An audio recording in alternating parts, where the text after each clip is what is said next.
बच्चों, सुप्रभात। मैं डॉक्टर सुमन गुप्ता, सह आचार्य समाजशास्त्र, राजकीय महाविद्यालय नावा नागौर। बच्चों, आज हम अवलोकन के प्रकार या स्वरूप करेंगे। इसके ऊपर आपको बहुत सारे छोटे प्रश्न भी एग्जाम में मिल सकते हैं और बड़ा प्रश्न भी आपको मिल सकता है, इसलिए इसको पूरा ध्यान से करेंगे हम कि अवलोकन विधि का प्रयोग सामग्री संकलन में दिन प्रतिदिन बढ़ता जा रहा है। अवलोकन के विभिन्न स्वरूप घटनाओं को देखने समझने में प्रचलन में है। अवलोकन के प्रमुख स्वरूपों की बात हम करें तो अवलोकन का पहला स्वरूप है व्यक्तिगत अवलोकन।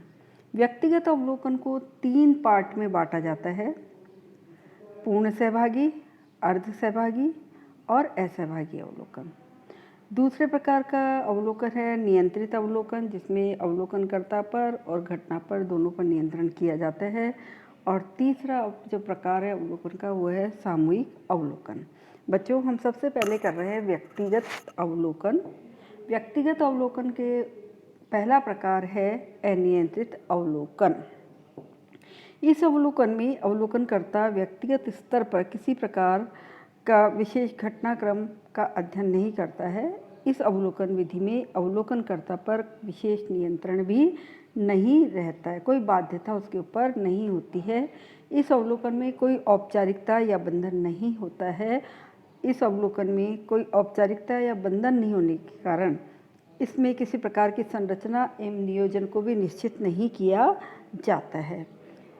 इन विशेषताओं के अनुरूप समाज वैज्ञानिकों ने, जिसमें जहोड़ा और कुक ने इसको असंरचित अवलोकन कहा है, वहीं गुडे और हार्ट ने इसको साधारण अवलोकन का नाम दिया है, और बहुत सारे समाजशास्त्रियों ने इसको अलग अलग नाम और दिए हैं, जैसे अनियंत्रित अवलोकन को स्वतंत्र अवलोकन, अनिर्देशित अवलोकन भी कहा जाता है।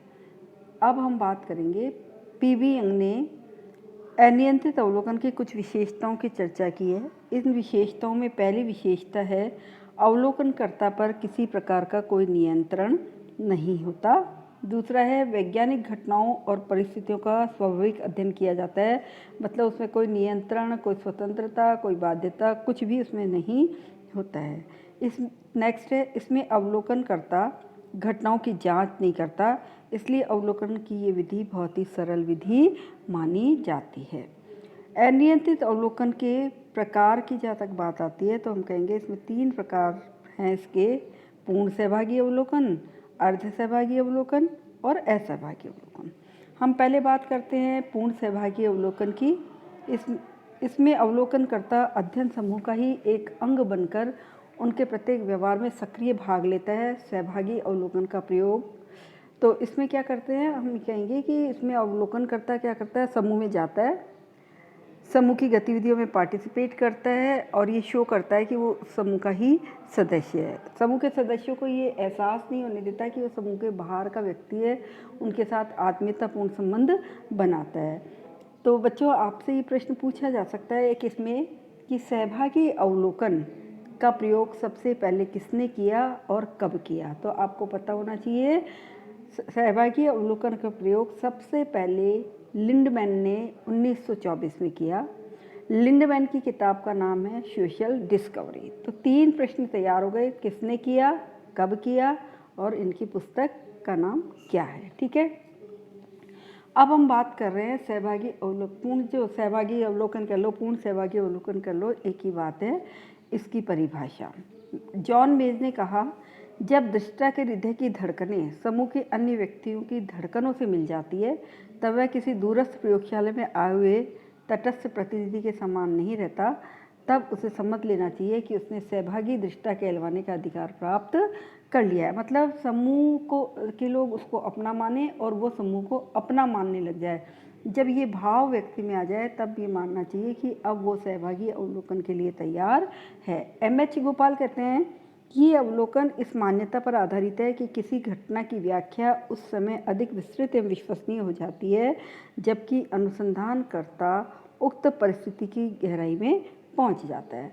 वहीं लुंडबर्ग ने भी इसको परिभाषित किया और कहा कि अवलोकनकर्ता अवलोकित समूह के प्रति यथासंभव पूर्णतया संबंध स्थापित करता है तथा उस समूह के दैनिक जीवन में भाग लेता है। उसका हर चीज़ में भाग लेता है, चाहे वो खान पान संबंधी हो, चाहे विचार गोष्ठियाँ जैसे भी सब चीज़ें हों, तीज त्यौहार हो, उन सब में वो क्या करता है, पार्टिसिपेट करता है।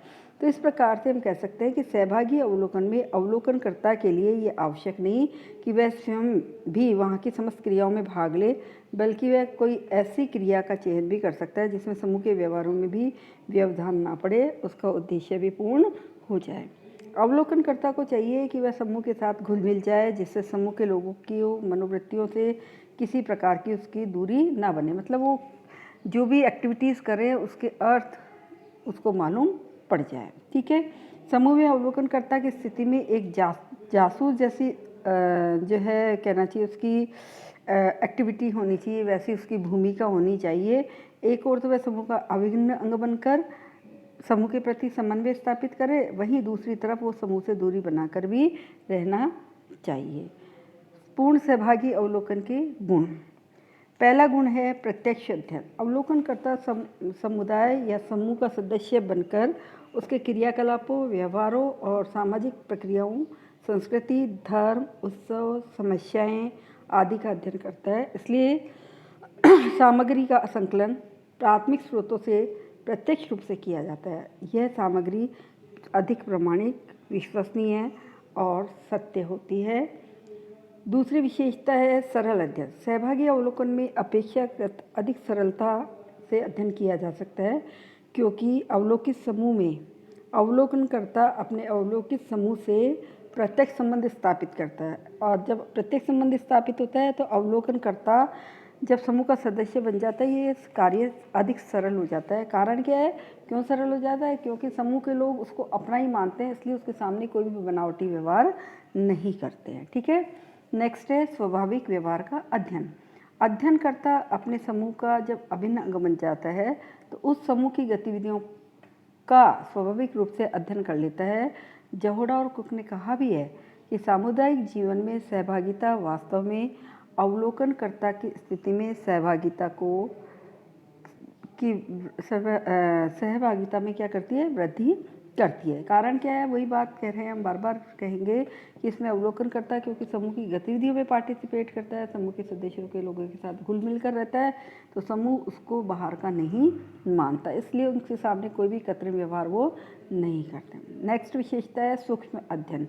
इस विधि में अवलोकनकर्ता अध्ययन किए जाने वाले वर्ग के अधिक संपर्क में रहता है। इस कारण वह समूह से संबंधित व्यवहारों का सूक्ष्म एवं गहन अध्ययन कर सकता है, जो अध्ययन की अन्य विधियों जैसे प्रश्नावली, अनुसूची, साक्षात्कार आदि में ऐसा करना संभव नहीं है, क्योंकि इसमें अनुसंधानकर्ता क्षेत्र में नहीं जाता है। नेक्स्ट है विस्तृत सूचनाएं। सहभागी अवलोकन में अवलोकनकर्ता अध्ययन किए जाने वाले वर्ग के विभिन्न व्यवहार, रीति रिवाज, परंपराओं के बारे में जानकारी प्राप्त कर लेता है। जहोड़ा और कुक जो है वो कहते हैं कि इसमें सक्रिय सहभागिता उन सूचनाओं के द्वारा खोलती है और जो प्राय बंद ही हैं। तो इसलिए हम ये कहेंगे कि इसमें अवलोकनकर्ता जो है पूरी तरह से उनकी सब चीज़ों को जानने लग जाता है। नेक्स्ट है अधिक विश्वसनीयता। इस विधि से संग्रहित सूचनाएं अधिक सही व विश्वसनीय होती हैं, क्योंकि इन सूचनाओं का संकलन करने के लिए अवलोकनकर्ता स्वयं क्षेत्र में उपलब्ध होता है, स्वयं क्षेत्र में जाता है। संदेह की स्थिति होने पर वह उनका पुनर्परीक्षण कर सकता है, क्योंकि वो समूह में रहता है, इसलिए वहाँ जाने में, उसकी एंट्री होने में कोई दिक्कत नहीं आती। नेक्स्ट है कुशलता में विकास। जब अवलोकनकर्ता अध्ययन के क्षेत्र में लंबे समय तक सहभागिता का निर्वाह करता है हुए समूह की गतिविधियों, व्यवहारों में भाग लेता है, तो उसे अध्ययन क्षेत्र का ज्ञान एवं अनुभव हो जाता है। वह प्रत्येक परिस्थिति को देखने, समझने व अवलोकन करने की में कुशलता प्राप्त कर लेता है। उसको पता है कि कौन से समय किस तरह का व्यवहार किया जाएगा या कौन से समय कौन सी गतिविधि होगी, ये सारी चीज़ें उसको पहले से ही पता होती है। और लास्ट विशेषता है संवेगात्मक परिस्थितियों का अध्ययन। इस विधि के द्वारा शोधकर्ता संवेदनशील प्रश्नों के उत्तर भी प्राप्त कर सकता है। ऐसे प्रश्न जिनका उत्तर समूह के सदस्य अन्य किसी बाहरी व्यक्ति को नहीं दे सकते हो सकता है कोई विषय ऐसा संवेदनशील हो जिसके जवाब नहीं मिल सकते, लेकिन यहाँ जब वो समूह का विश्वास जीत लेता है तो समूह के सदस्यों से वो संवेदनशील प्रश्नों के उत्तर भी प्राप्त करने की क्षमता रखता है। भावात्मक एवं गुणात्मक तथ्यों को एकत्र करने की स्थिति में होता है। वह कम समय में मनोवैज्ञानिक सामग्री एकत्र कर सकता है, क्योंकि उसको एक बार टाइम देना होता है, उसके बाद वो फटाफट सारी चीज़ों को रिकवर कर लेता है। अतः सहभागी अवलोकन विधि के ये सारे लाभ की चर्चा हमने आज की है। आज के लिए बच्चों इतना ही, और कल हम आगे का करेंगे अवलोकन का ही पार्ट। इसलिए आप लोग पढ़ कर आना, जो समझ नहीं आए उसके लिए पूछ सकते हो। और पहले हम आपके जो चीज़ें समझ नहीं आई है उसको सॉल्व करेंगे, और उसके बाद आगे का जो पार्ट रह गया है इसका अवलोकन का वो करेंगे। आज के लिए इतना ही। Thank you.